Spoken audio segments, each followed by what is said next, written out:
Hi மக்களே, வணக்கம். இப்போ பலாப்பழ சீசன். கண்டிப்பாக பலாப்பழம் நிறையவே கிடைக்குது, ரொம்ப சீப்பாகவும் கிடைக்குது. முழுசாக பழம் வாங்கினீங்கன்னா அந்த சீட்ஸை வேஸ்ட் பண்ணாதீங்க. நான் சீட்ஸ்லாம் எடுத்துட்டேன். இப்போ அந்த சீட்ஸை வேக வச்சு நம்ம ஒரு தொக்கு பண்ணிடலாம். நான் வேக வச்சு உரிச்சிட்டேங்க.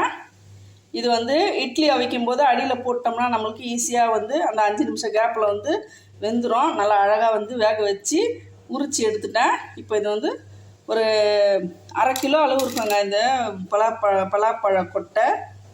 இதில் சத்துக்கள் ரொம்ப அதிகமாகவே இருக்குங்க. வாங்க இதை எறா தொக்கு மாதிரி எப்படி செய்யலான்னு சொல்லி பார்ப்போம். இப்போ இதுக்கு தேவையான பொருள் பார்ப்போம். 2 வெங்காயம், 2 தக்காளி, இஞ்சும் பூண்டும் எடுத்திருக்கேன். இப்போ இது எல்லாத்தையும் கட் பண்ணிவிட்டு உங்களுக்கு காட்டுறேன். இஞ்சி பூண்டு தட்டியாச்சு, வெங்காயம் பொடியாக அரைஞ்சாச்சு, தக்காளி கட் பண்ணியாச்சு, கொஞ்சமாக கருவேப்பிலை எடுத்துக்கோங்க. இவ்வளோ தான் இதுக்கு தேவையான பொருள். ஒரு கடாயை வச்சுக்கலாம். ஒரு 3 டீஸ்பூன் அளவு ஆயில் ஊற்றிக்கலாம். எண்ணெய் ஊற்றியாச்சு, எண்ணெய் காயட்டும். கடுகு போட்டுடலாம். கடுகும் சோம்பும் போட்டுங்க. சோம்பு ஒரு 2 சிட்டிக்கு அளவு போட்டுங்க. ஒரு 2 டீஸ்பூன் அளவு குழம்பு மிளகாத்தூள் எடுத்துக்கலாம். கடுகு பொரிஞ்சிருச்சு. இப்போ இஞ்சி பூண்டு பேஸ்ட்டு இந்த தட்டி வச்சுருக்கோம் இல்லைங்களா, தட்டி போட்டு செய்யுங்க, ரொம்ப வாசனையாக இருக்கும். இது கருவேப்பிலை போட்டுக்கலாம்.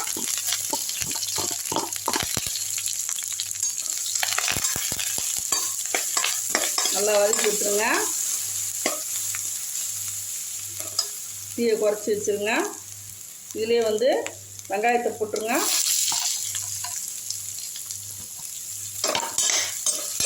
நல்லா சேர்ந்து வதங்கட்டும்.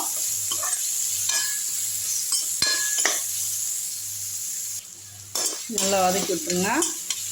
இப்போது பலாக்கொட்டை ரொம்ப ஈஸியாக உரிக்கணும்னா ஒரு ஐடியா சொல்கிறேன். பலாக்கொட்டை நான் எப்படி இட்லி சட்டியில் போடுறதுக்கு முன்னே என்ன பண்ணிட்டேன், லைட்டாக கத்தியில் லேசாக ஒரு கீறு, லேசாக மேலக்கா ஒரு சின்னதாக ஒரு கோடு மாதிரி போட்டுட்டு நம்ம இட்லி அவிக்கிறதுக்கு முன்னே இட்லி சட்டி அடியிலையும் போட்டுடலாம். இல்லைன்னா குக்கரில் கூட போடலாம். குக்கரில் நிறைய விசில் விடக்கூடாது, ஒரே ஒரு விசில் தான் விடணும். நான் அப்படி இட்லி செட்டில் போடும்போது தண்ணி முங்குற அளவுக்கு ஊற்றிட்டு திறந்து 5 நிமிஷம் கழித்து இட்லி அவிக்கிற டைமில் திறந்து பார்க்கும்போது நம்மளுக்கு தனியாக தோல் கழண்டு வந்திருக்கோங்க. ரொம்பவே ஈஸியாக இருக்கும் உரிக்கிறதுக்கு. நான் டிஃபன் செய்யும்போதே இந்த ப்ராசஸ் பண்ணிட்டேன், அதனால் நான் வீடியோ எடுக்கலை. இன்னொரு நாளைக்கு எப்படி ஈஸியாக உரிக்கலாம் மெத்தடு அப்படின்னு சொல்லிட்டு நான் உங்களுக்கு வீடியோ ஷார்ட்டில் போடுறேன். வெங்காயம் ஓரளவுக்கு வதங்கிருச்சு. இப்போ அடுத்து தக்காளி போட்டுடலாம். எல்லாம் நல்லா மேஷ் ஆகட்டும். இதுலேயே கரம் மசாலா பவுடர் ஒரு 1/4 டீஸ்பூன் போட்டுக்கலாம். இது வீட்டிலே அரைச்சதுங்க. இதில் எல்லாமே கலந்துருக்கு. அதனால் கறி தொக்கு ரேஞ்சில் இருக்கும். கிட்டத்தட்ட கறிக்கு, எறாக்கு எல்லாத்துக்குமே யூஸ் பண்ணுவேன் நான். ஈரல் எல்லாத்துக்குமே பயன்படுத்துவேன். ரொம்பவே டேஸ்ட் அருமையாக இருக்கும். இந்த பொடி எப்படி செய்யுதுன்னு சொல்லிட்டு ஒரு வீடியோ போட்டிருக்கேன், பாருங்கள். கரம் மசாலா பவுடர்னு சொல்லிட்டு. நல்லா வதங்கட்டும். ஒரு 1/4 டீஸ்பூன் மஞ்சள்தூள் போட்டுடலாம்.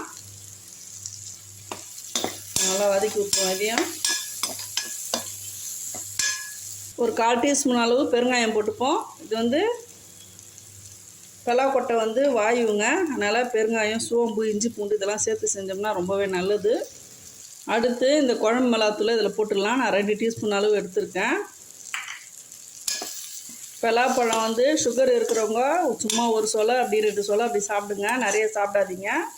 ரொம்ப பயங்கரமான கலோரி சத்து அதிகம், சுகர் பயங்கரமாக ஏறிடும். அதனால் கொஞ்சமாக சாப்பிடுங்க சீசன் டைமில். ஆனால் ஆசையாக தான் இருக்கும். தண்ணி ஊற்றிடலாம். இப்போது லேசாக வதங்கட்டும். அப்படியே நல்லா எண்ணெய் பிரிஞ்சு வரணும். இப்போது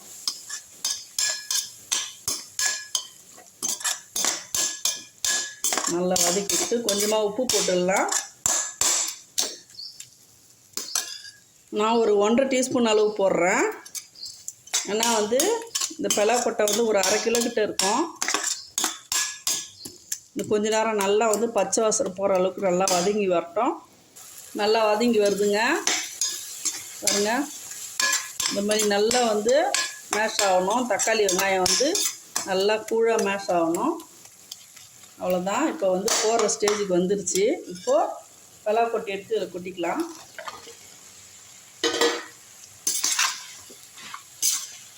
நல்லா வதக்கி விட்ருங்க.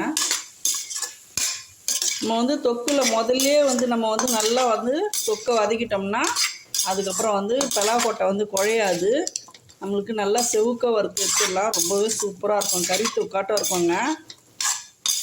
சாம்பார் வச்சுட்டு ரசம் வச்சுட்டு இந்த மாதிரி செஞ்சிங்கன்னா வந்து டேஸ்ட் ரொம்பவே அருமையாக இருக்கும். கொஞ்ச நேரம் வந்து தட்டு போட்டு மூடிடலாம்.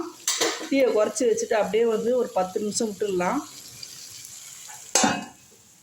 ஃபுல்லாக வந்து ஃப்ளேம் கம்மியாக தாங்க இருக்கணும். ஹையில் வச்சிடாதீங்க. ஃபுல்லாக கம்மியில் வச்சுட்டு 10 நிமிஷம் கழிச்சு இறந்து பார்ப்போம். நல்லா ஒரு கை நிறைய கருவேப்பிலை எடுத்து நல்லா பொடியாக கட் பண்ணி இந்த மாதிரி வச்சுக்கோங்க. லாஸ்ட்டாக வந்து நம்ம அந்த தூவி விட்டுடலாம். ரொம்பவே நல்லது. அடுத்து ஒரு டீஸ்பூன் அளவு வெந்தயக்கீரைங்க. இதை எடுத்து நல்லா வந்து நம்ம வந்து கசக்கி அந்த கருவேப்பிலையிலே போட்டு வச்சுக்கலாம். இது லாஸ்ட்டாக இதையும் தூவி விட்டுடுவோம். நல்லா வந்து இதை கசக்கிட்டு போடும்போது நல்ல ஒரு ஃப்ளேவர் கிடைக்குங்க. கஸ்தூரி மேத்தி வீட்டிலே எப்படி செய்யலான்னு சொல்லிட்டு நான் வீடியோ போட்டிருக்கேன். இது வந்து ரொம்ப ஈஸியாக கம்மி செலவில் வீட்டிலே செய்யலாங்க. எப்படி செய்கிறதுன்னு சொல்லிட்டு வீடியோக்குள்ளே போய் பாருங்கள். ஒரு 10 நிமிஷம் ஆகிடுச்சிங்க. இப்போ வந்து திறந்து பார்த்துடலாம். சிம்மிலே வச்சிங்கன்னா உங்களுக்கு வந்து அடி பிடிக்காது, தொக்காவே இருக்கும். அதே சமயம் நம்மளுக்கு நல்லா வதங்கி வரும். பாருங்கள், கொஞ்சம் கூட அடி பிடிக்கல பாருங்கள், கரெக்டாக இருக்கும். இப்போது இந்த ஸ்டேஜில் வந்து நம்ம வந்து இந்த வெந்தயக்கீரையும் கருவேப்பிலையும் எடுத்து தூள் பண்ணி போட்டுடலாம். அப்படியே ரொம்பவே ஃப்ளேவர் ரொம்ப அருமையாக இருக்குங்க. உடம்புக்கும் ரொம்ப நல்லது. நல்லா கிண்டி விட்டுடலாம். அது கிண்டும் போதே எப்படி வாசனை வருது பார்த்தீங்களா?